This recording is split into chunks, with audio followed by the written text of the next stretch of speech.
For the law, having a shadow of the good things to come, and not the very image of the things, can never with these same sacrifices, which they offer continually year by year, make those who approach perfect. For then would they not have ceased to be offered?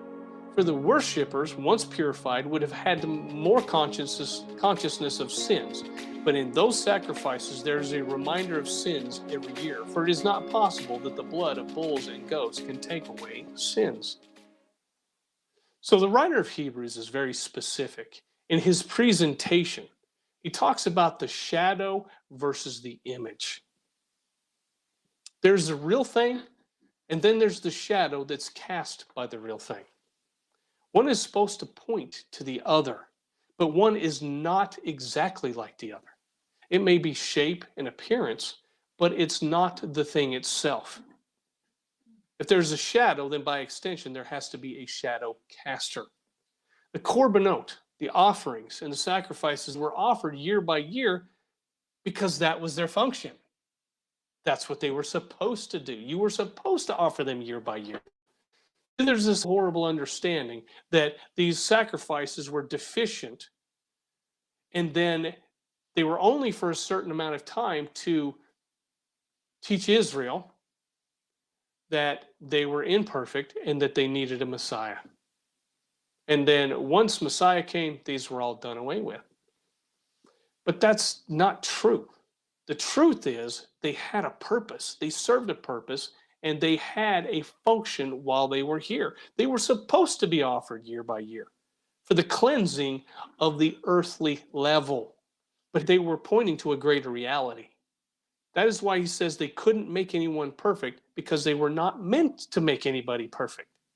That's not their purpose. They were to point to a greater purpose, but they had their own purpose. They were meant to remind of sins.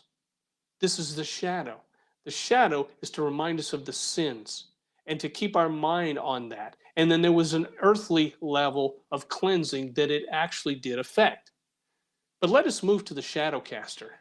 Let's look at the thing that we should be looking at. And it's only in the shed blood of the perfect Sadiq would sins be taken away. The tabernacle service or the korbanot were meant to point to a greater reality on a much higher spiritual level.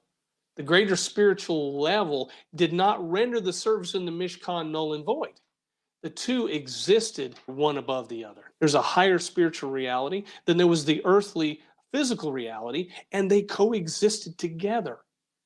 One was a picture of the other. It did not teach that because the higher spiritual level existed, that the lower earthly level had no significance. On the contrary, the writer of the book of Hebrews points this out in Hebrews 9:13 through 14. He says, "For if the blood of bulls and goats and the ashes of a heifer sprinkling the unclean sanctifies for the purifying of the flesh, how much more so shall the blood of Messiah, who through the eternal Spirit offered himself without spot to God, cleanse your conscience from dead works to serve the living God." This is a kal v'chomer argument, very common within Hebrew literature. It's called from light to heavy, kal v'chomer. If this is true on this very small little thing, how much more so is it true on the higher spiritual level? If it's true down here, which the writer of Hebrews is making the point by saying that the sprinkling of the unclean sanctifies for the purifying of the flesh.